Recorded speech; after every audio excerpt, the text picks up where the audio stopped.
All right, so I was okay, you can start the recording. Good day, everybody. Once again, we are on air. So we're looking at reports first. We already looked at it. But I just thought we could go through it together and just highlight a few things. So there's two types of reports, the business and the academic.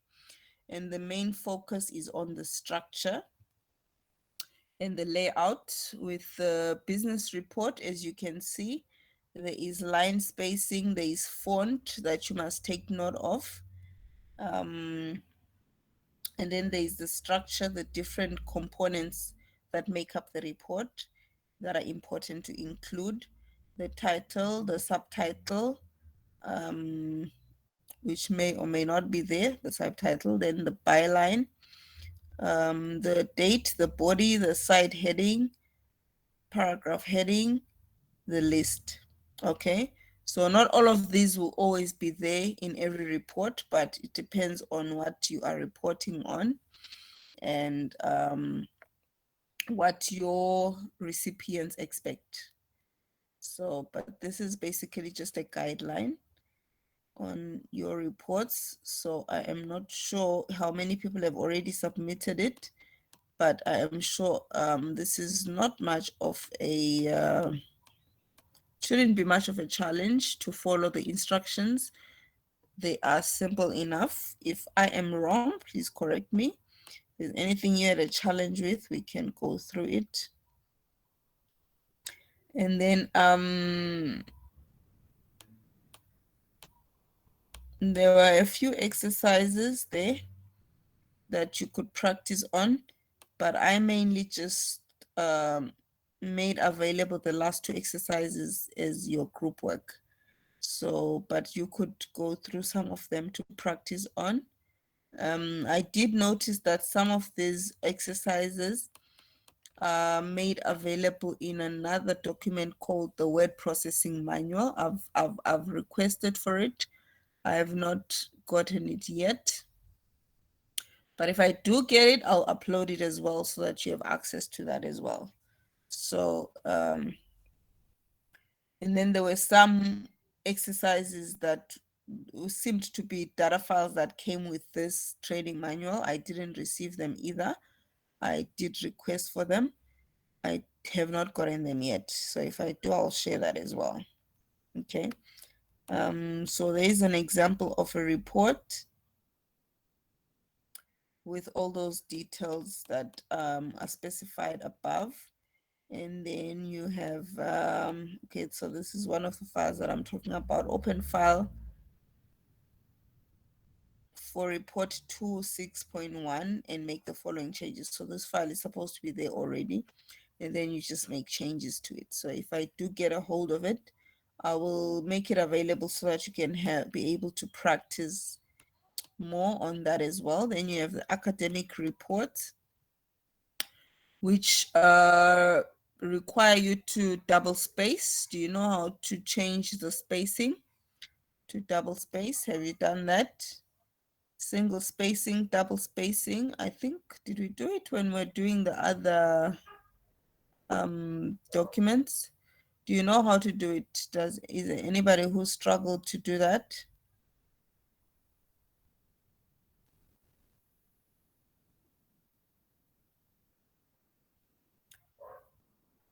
Am I still with you guys? Or did I I lose you? think everybody's clear that they know how to do it now. Okay, all right. Ma'am, sorry. I'm Yes. not sure how you can double space. Can you just walk me through it? All right. Let me just see if I can open a Microsoft Word document here.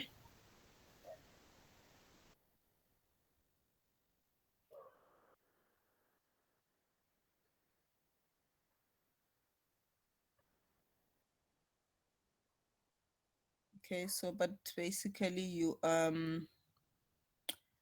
double spacing and then you press enter 3 times, which is about 2 inches from the top. Type your title in all caps. centered, bold, font size 14 points. And then the 3 next, times. I think that's a holdover from typewriter times. say that again.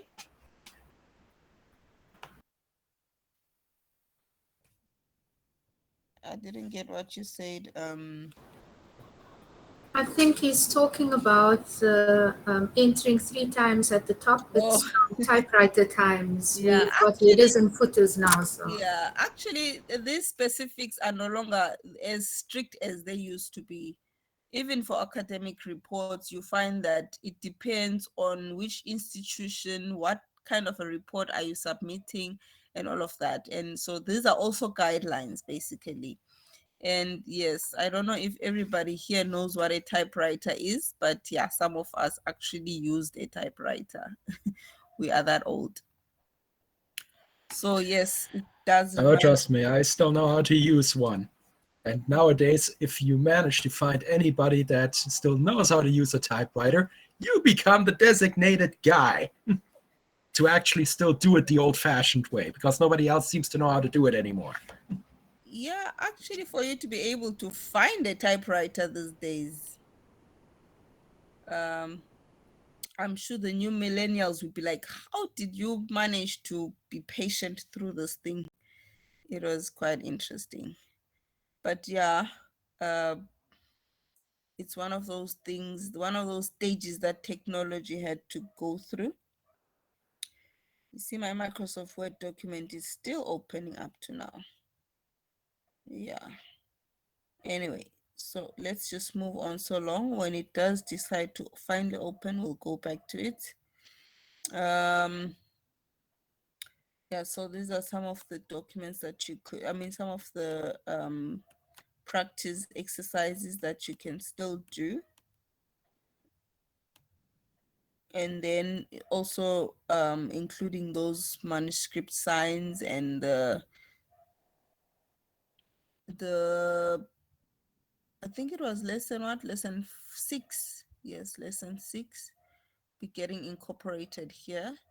So that is a double session of practice. I think this is the one that I gave you. Yes. Yeah, those last two are the assignment for today. Yeah, so those are the last two, where we are actually combining the structure of a report together with the topic of the manuscript signs and all. And then from there we go on to letters, and you have the basic parts of a business letter. When does one need to use a business letter? Now that we have emails these days, when does one need to use a business letter? Can you think of a situation where you would need to use a business letter? Sibong, you saying check your mic. You're barely coming in. Is it?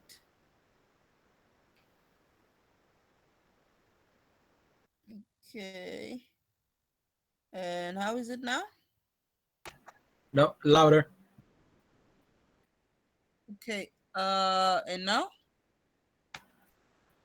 Better, but I think you can do a little better. Must I shout now? Ma'am, but Oh, we can all hear you.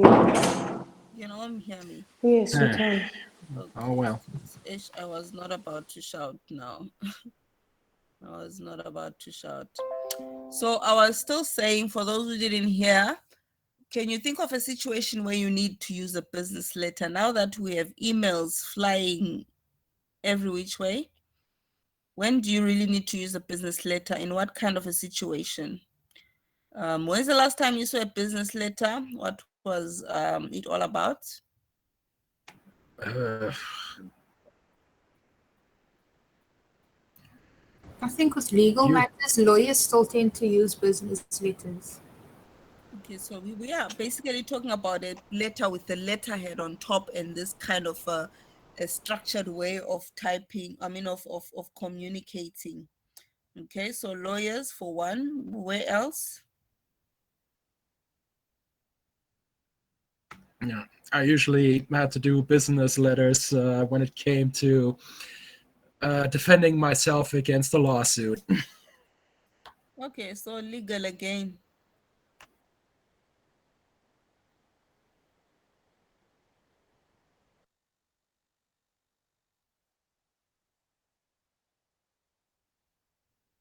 Yes, I think especially when there needs to be a record of what you said with your letterhead on it. Because if you send me an email, I can easily forward it to someone, and then I can make changes on it and then pretend as if somebody else said that. But when it's information that definitely needs to, that we will maybe later on need to refer to, like a quotation, maybe somewhere in the middle of that letter, then we may need to have it on a letterhead so that you cannot turn around and change on me later on. I can always say, this is what you sent me. Okay, so this is one of that is one of the instances where you may need to have a letterhead. And there is the structure guideline in terms of the structure of a letter, business letter.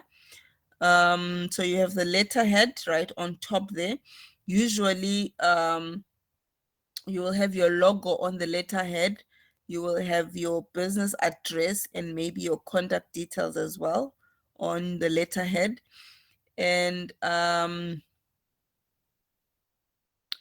most businesses will, okay, some businesses will have printouts of those pages with the letterhead on. Then when they need to print out a letter, they just place a paper with the letterhead on the printer, and then it just prints that information on a letterhead that was printed a long time ago. Ma'am, is that an example of a business letter? The one that we're looking at right now.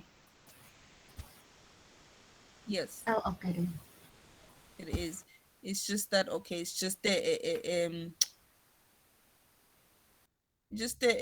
example, but not a real example. Probably there is no logo like this, but yeah, it's just a substitute for a logo, which you may not put in the middle, you may put elsewhere, and you probably have all these things, the details more visible and more artistically positioned as well.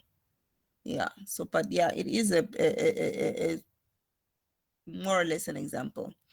So I think the main thing that you need to look at is the components. As you can see, the letterhead will have the details of the business, including contact details and the name of the business and the logo. You will have a date line. When was this when was this communication made? And then you may have an address, a salutation, then the actual body, which may have an introduction, a main body, and a closing. And then you'll have a signature. Um, and then you have a writer's identification. Who was writing this letter, maybe what is their position in the company as well, or what is the capacity of the person who was making this communication. And then they may have initials at the bottom as well. Okay, so these days you can even have an electronic signature. It doesn't have to be a physical signature. Okay, I don't know what happened to that Microsoft Word document. It is still not opening. Let me open it again. Okay, so I think that one is quite clear. You just need to follow that structure. And then here's an example of another business letter. And then here's another one again. So here you may also in the exam either have a letter to print, to type out from scratch, or you may have one that has errors that you need to correct, like this one. So it will depend on your time frame. Some of the things you will be doing them from scratch, some of them you'll be just making corrections on them. And considering the fact that you guys were saying, because you had to create documents anew, save them, type, save again, and then try and upload. And that took up a lot of time. So maybe if I make the document available, even if you're typing from scratch, but the document is already there, just open it and start typing. Maybe that can help as well. I'll consider that so that you are faster. And then some of them, the text will already be there. Maybe you just need to make adjustments on it. And then we also have a memoranda. And there is the structure of the memoranda. What is a memoranda? What is the difference between a letter, business letter that we just looked at, and a memoranda?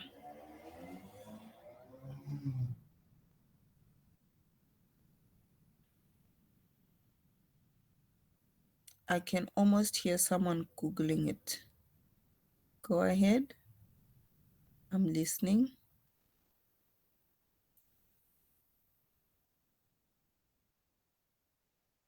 What is a letter, business letter versus a memorandum?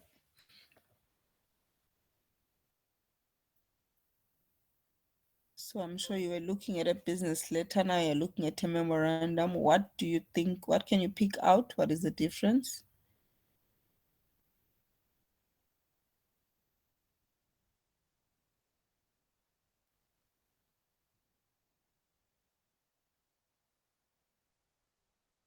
Have I lost you? Or have you lost me?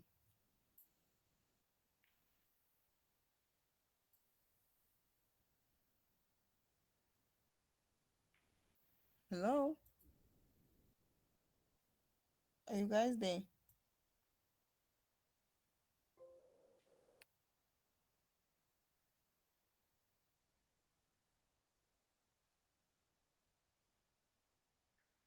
I can see you, but I don't hear you. Oh, I was getting very worried for a moment there. Can you Google and see what the difference between a memoranda and a business letter is? Memorandum generally you won't get on the letterhead. It's basically the same as a business letter, but it's less informal. Well, it's less formal. It is an informal letter basically. It's an informal letter.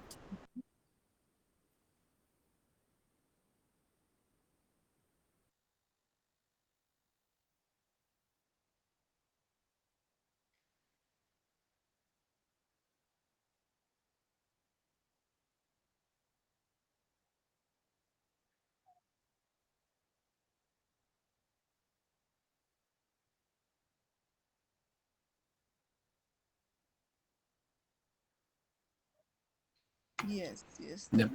Memoranda are basically there in order to give an internal business message to other employees. Exactly. Okay. Yes, no, thank you for all of those. That is very detailed and very true.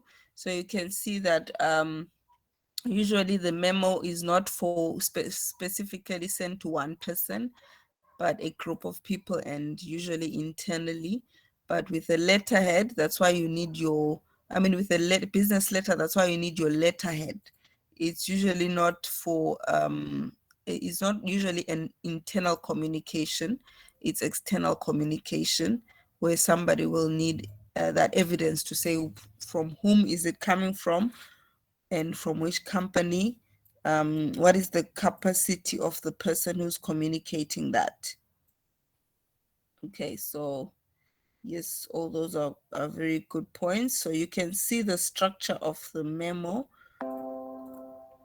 You need to specify whom you're addressing it to. And right at the top, as compared to a signature at the bottom. You specify from whom it is coming, and then the date of the communication and what the subject is. It's much less formal, as you have indicated. And there's not really an introduction and a body and a conclusion. It's not that structured. It's straight to the point. Effective January 1, Allied Aerospace Industries, blah, blah, blah. Okay, so straight to the point, because yeah, we do not need to beat around the bush in that internal communication. Okay, so basically that is the difference between the two. And then again, you can have that one already typed out, and then you just need to correct a few errors, or you may need to start from scratch in the exam.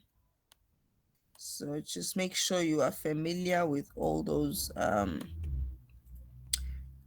signs.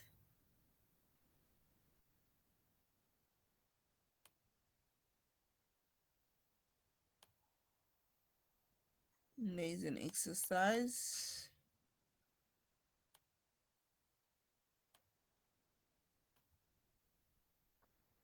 Yeah, so I'll probably post a few of these for practice sake. Yeah, and then after that, we just left with advertisements and resumes.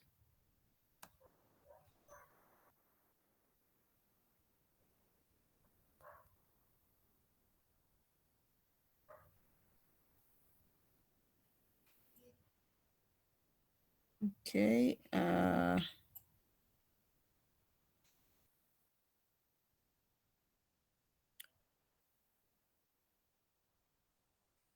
Let me now share the Microsoft Word document.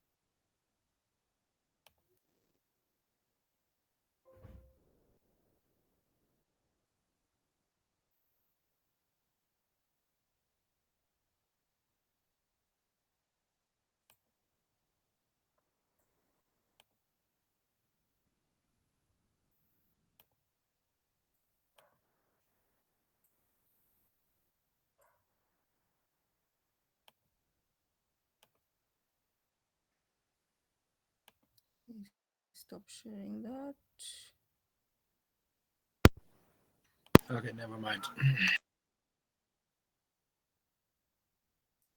And then share the other one.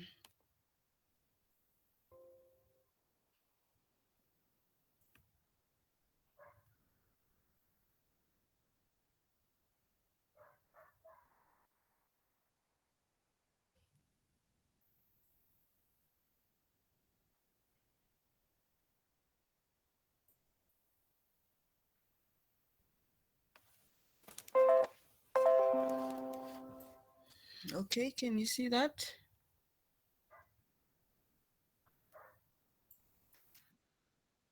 Yes, ma'am. Please. Can I speak louder? Okay, I don't know what's wrong with my volume today. Can you hear that now? Can hear you just fine.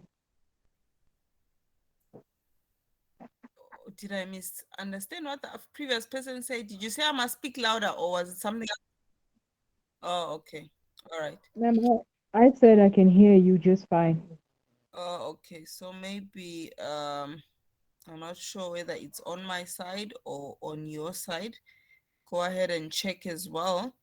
But okay, I'll also speak louder. So I was just asking if you can see this document. If you can, then I'll go ahead So if I highlight there and then I go under paragraph, can you see under paragraph? Let me just go to the launcher. If I go to the launcher, there is spacing there at the bottom. So I can decide to make it single line spacing. If I do it single line spacing, or I can decide to make it double line spacing. Okay, it's not...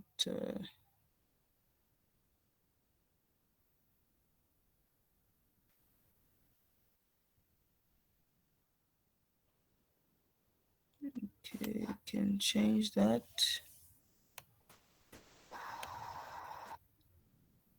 You can see that the text already changes there. When you make it double, it opens up like that. And then when it's single, it closes up like that. And then there's other options where you can make it multiple, where it's different spacing for different sections of the document, or you can specify that at least it must be at 12 point, and then it can be at 12 point or more. And then you can also specify before paragraph or after paragraph, meaning if I focus on this one paragraph,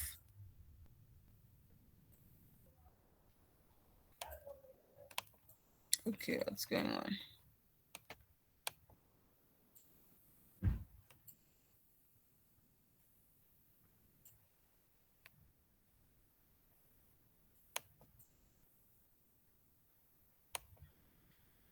I think my mouse is not clicking anymore. But anyway, I can just focus on one paragraph instead of the whole letter. And then if I focus on one paragraph, say I highlight the one paragraph, it's not, technology is not agreeing with me all of a sudden, but never mind that. If I click on paragraph and then I say before, I can specify what spacing can be before the paragraph here and after the paragraph. It can be different if I so choose. Okay, so and then you can also decide after making your changes there, you set that as your default so that you don't have to keep changing it. If you know that that's the line spacing that you want every document that you work with, and then you can just make adjustments if you want a different line spacing. There's indentation, and then alignment of your paragraph. So this has to do with the paragraph. This has to do with the paragraph. So most of the things that you have to do with formatting, you will find it under the Home tab. We've got the font. I remember we did some of these things. We did them when we were working with the flyer. We looked at a lot of formatting there, and then here's some font as well. You can be able to small caps,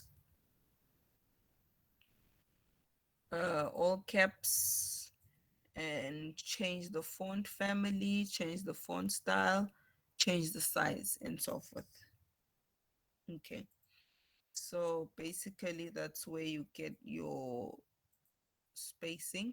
Even without actually clicking here, you can click over there. There is your line spacing.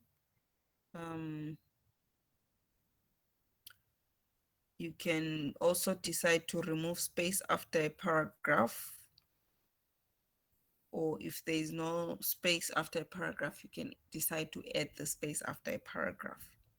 Okay. I remember we worked with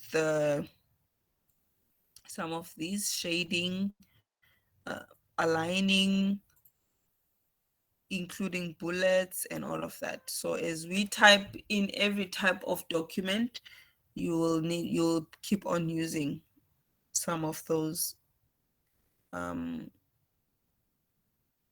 formatting things. Okay, so I think that's about it.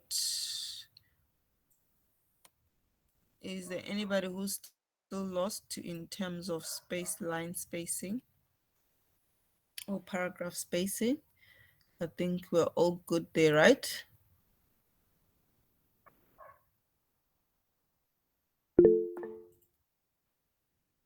Godfrey Msichili. I hope I'm pronouncing it right. Your hand is up, or you're saying you're all good.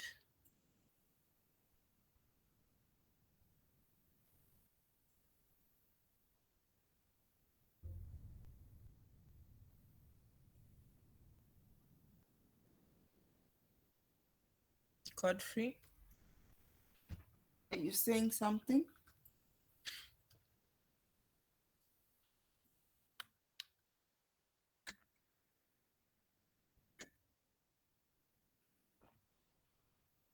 Okay, maybe he raised it.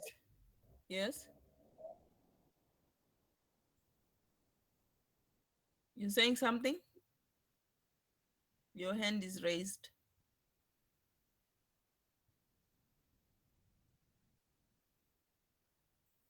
Okay, you put it down. I guess that was a mistake.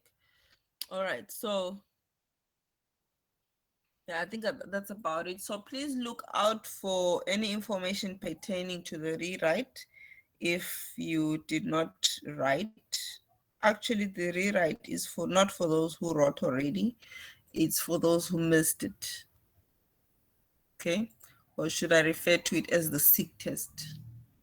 Whether you were sick or absent or whatever. So why I want to do it later on is everybody who didn't do it must report to me, let me know, so that we make sure that we only have one other session. If you miss this next one, then that's just it. There's not going to be another session. No, I do not want any submissions via email. All your submissions have to be via Google Classroom. I can see somebody's asking. No, I did. I had said I was suggesting the week of your break before the other test, which is the 18th. I think the Wednesday is the 18th of May, if I'm not mistaken. Yes, the 18th. Yes, that's correct. Yes, so I think it will be on the 18th of May. So everybody who did not attend the previous one must make sure they attend that one. If they don't, please do not come to me again. It will be done. So make sure you sit for that one. All right, so I think that's about it for today. If there's no other questions, enjoy the rest of your week. Feel free to go. I think it was Clinton who did the recording for us. So Clinton, I'll hear from you then, how you plan to share it. Thank you for that. Okay.